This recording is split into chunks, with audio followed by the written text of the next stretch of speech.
This is what I have to do when I'm taking on a project. I have to move everything out the way in order to clear the garage to bring this in. I'm gonna go ahead and do the front seats now. The rear seats are black, the front seats are still tan. And so I have to make some room in the garage to pull these seats out. Now I'm putting 91 560 SEC seats in here. And the wiring is going to be different. So I have to match up the wiring for the seat adjustments. This does not have heated seats, no. But I'm sure this 560 does. The US spec 560 does have heated seats. But this is a 1985 Euro gray import. So this does not have the heated seats. Not this one, not this year, maybe not this. Maybe this one didn't have that option. Or maybe the original purchaser did not purchase that option. Not sure what it is. So I had to move all this stuff around, pull all this stuff out the way to make room to pull. You see that one up there? That's the 560 sitting up there. That's the my other 560 SEC. But these seats that I have, they came out of, I actually bought them off of eBay, like a whole black seat set, you know, rear and front. I didn't do the whole interior because on this car, I'm actually not going to do the whole interior black. I'm going to actually keep the Palomino interior, some of it. So it's going to be a two-tone interior. So, got to do what I got to do. And let's get it going, baby. Oh, boy. This is crazy. So what I had to do is remove all of this, the frame, the motors, you know, the things that actually operate the seat, causing it to go up, down, forward, and back. And had to remove all that just to get down to the frame of the seat itself, so that I can just simply detach the same thing from this one, leave the frame down there, and then just connect the necessary wires. Like this one has heated seats from a 560 SEC, and so there's going to be a connection that I'm not going to use. So it's going to take a little bit of experimentation to narrow down what's what. Some of these might be plug and play. Some of these might not be. Some of these might have to be modified. But this right here, the brown is always negative with Mercedes wiring. And this feeds something. This feeds something else. I believe this would be the tilting, right? I don't know. We'll see. We'll see. The headrest, let me see. There's an airline for the headrest. I see the airline here. I don't see where it connects. So sometimes when you buy these when you buy these used seats, depending on how careful people are when they remove them, you might have what you need to just do a plug and play type connection. You might not. So I don't see where this airline connects here. I'll look at the factory seat. I mean, the original. They're all factory. They're all OEM, but this is from a newer year, so it's going to be slightly different. I'm going to look at this one and see where the airline is connected and see if I can connect it to this one somehow. I had to do this because the way that this was removed, they just simply cut the wires. They didn't preserve anything for me to do an easy reconnection. This right here connects to that. They cut the wires. The smart thing would have been, but it would have been more time consuming, is to follow the harness all the way to where it connects in the vehicle somewhere else and do a clean disconnection. Instead, they just cut it. They did the same thing with that harness right there as well. And so, it's going to leave me in a situation where I have to kind of play around with these connections in order to operate it. Now, if I would have kept this attached to the base of the seat, the bottom of the seat, then I would have had to play around with these wires in order to get it to function, to move forward, back, whatever, because I didn't have access to the necessary bolts to remove the frame, right? The rails themselves, the ones that are geared, that rides along the gearing from these motors. When they pulled it out, they disconnected from the front, then they slid the seat back. So there was initially power. They ran the seat back, and then they undid those two 10mm bolts, pulling the whole seat out. But what it does is it prevents you now from disconnecting what you need to connect in the front, because it's pulled all the way back, if that makes any kind of sense to you. So you have limited access. So in this case, I decided to just remove all that and not try to reutilize all that because of the broken wires, because this right here is going to be different than the 500 SEC. The 560 SEC has some updated, I'm gonna call this modules, circuitry or features that are wired in or designed into this module, the seat module. So I'm going to figure out now, I have it down to the basics now. I just have to figure out what's this, and what's this, all right? Again, I'm going to assume one of these is heated seats. We'll see what it is. Let me see here. So there are motors, if I remember correctly. I'm trying to remember. I've taken one of these seats apart before. There is, I don't think it's air. It might be motor that runs the headrest up and down. It might not be air. I think it's electronic. So I think one of these right here will feed that. There's a motor on the back side, the frame, or like the back side of these seats. If you remove this, you can see it. So I'll probably have to do that. There's a bolt. I hate that. See, there's a bolt right here. I don't want to punch a hole in there to access that bolt or that nut, but that allows you to pop this off, if I remember correctly. Is that right? No, this is a button. Okay, I'm trying to remember. I haven't done this in a while. Okay, disconnect from the bottom here, a bolt right here, boom, boom. And then this removes, I think you push it forward or push it up, and then it unlatches and you can remove it. So then you get access to the motors. Then you can match up the motor wiring to what they are. I think that's how I did it before. This is not the first time I've done a seat removal and installed newer seats into an old SEC. I just can't remember because that was probably like 5 years ago. I did it. I don't even know if I have a video on that. You know what? I need to check my archives and see if I have a video on that in my YouTube channel. I probably do. But I didn't record the whole process. But there is definitely a way to do it. I've done it before. So taking a newer 560 SEC, taking the interior or the seats and put it into a 500 SEC Euro spec. All right. So being that I have power here, I'm glad I'm saying this. I'm glad I'm recording this because as I'm hearing myself talk, I'm starting to remember. Things are starting to come back to me. But in that other situation, I think I took the whole seat and the whole thing, including the frame, and I made it work. But this one I'm going to just I'm going to leave the original Euro stuff in there, power the seat forward and back in order to disconnect this frame from the seat. I think I will have full access. I really hope I do, so that I can just reuse this frame. I'm trying to do it as simple as possible. We'll see if it works. All right, so I was able to get that seat out. I did it in a systematic way where I aligned the hose up. I got the front, slid it back, got the front two Phillips head screws that secured this right here, the frame and everything to the lower seat, to this right here. I was able to slide it forward and get the rear. Then these right here, the middle, I had to slide it just right with a little mirror and light so that I could see from up underneath.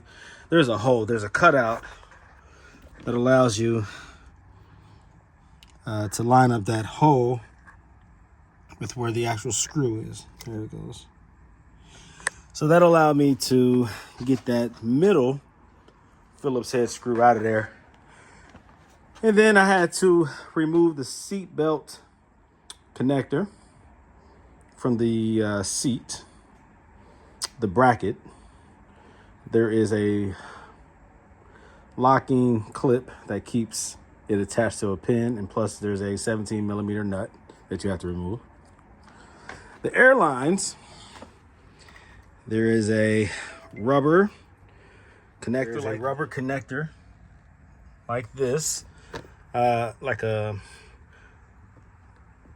little coupling, I guess, or whatever you want to call it, that allows the two lines to come together up inside the seat. So I pulled this one out of there, and I'm hoping that the new seat has the same thing. I did see the blue line. I'm assuming it's the same thing, and I'm not sure if that line is what causes or allows the headrest to go up and down, or if it's electronic. Like I said, I got to look into that. But disconnected these two right here and disconnected this.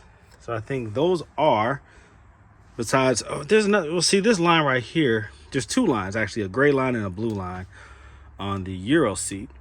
I only saw a blue line on the US seat, so I gotta see what that's all about. Like I said, each car has, different features, so you have to just adapt it to that. And hopefully these right here match up the same.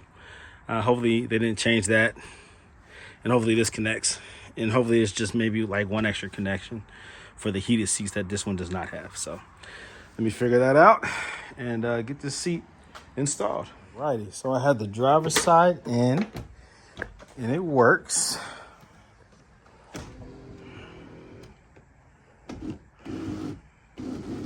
All right, back and forth, and then leaning forward and then leaning back. All right, so we are good. Now, I utilize 2 of the 4 plugs that were up underneath. 2 of the plugs, I believe, were the heated seats, the bottom and the lumbar, the back. Now this one has, on the passenger side, the same plugs, same connectors. It has these for the modules and these for the seated heated seats. All right, lumbar and your butt. Now, these only require voltage. It may be a relay, yep, for safety reasons. If it draws too much current, you don't want them to catch fire or your butt to get hot, so hot that it burns you. I'm assuming that these can be actually wired to a switch panel to have heated seats, because these seats have the heated circuitry or the sensor, well, whatever, the heated seats, the heated pads, whatever, on the back, lumbar, and on the seat. So that's an option if you wanted to do that. I'm not going to do it, but it is an option. All right. Let's see. The issue that I am about to have, though, is because these do not match up with what is in the Mercedes on the 500 SEC. Now, what I have over here is this type of plug. And I had to figure out what this actually goes to. It actually goes to the up and down function of the headrest. These wires here go to the lumbar, the back going forward and back like this, right? This base is fed right here. This controls the forward, back of the seat, and the tilting of the seat. Why did I cut that wire, that plug connection? Because it's wired differently. On the passenger side of this 500 SEC, the wire that you see cut right here, that wire runs to here. It was connected to here, and it runs up underneath here, and it comes on the underside of this. That's fed by this connector. That is the moving forward and back of the lumbar only, the tilting of the lumbar. How you can recline it or bring it forward. So those wires feed up underneath here. And I have to now figure out from the 560 SEC which plugs are the positive and negative to that function. Of these right here, what are the wires for the lumbar and what are the wires for the headrest? That's all I need. I'm assuming it's the thicker wires because they carry the most current. The extra wires, you know what? I know what it is. It's the memory seats. The 560 SEC has memory. The passenger side on the 500 SEC does not.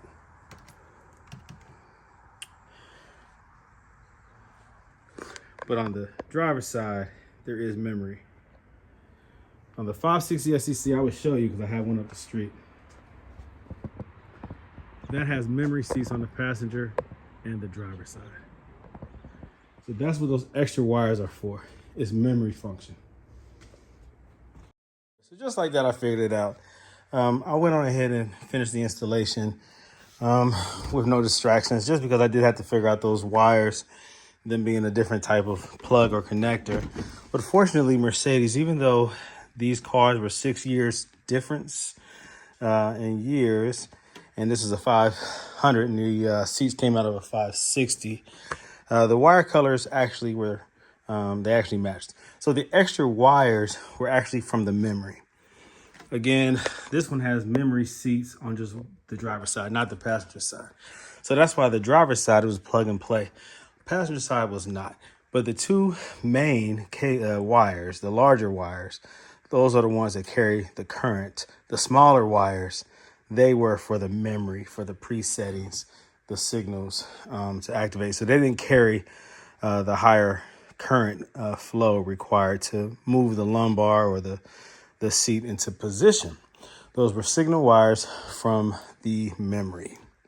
So I was able to match the colors up. Mercedes used the same colors, the like a gray and a, I don't know, greenish pink or something like that. And I don't know, a white and a green, orange, I don't know, whatever. I can't remember now. But those colors actually matched the main wires that I needed. So I went on ahead and connected those wires to the wires that I needed on the module itself, and it works just fine.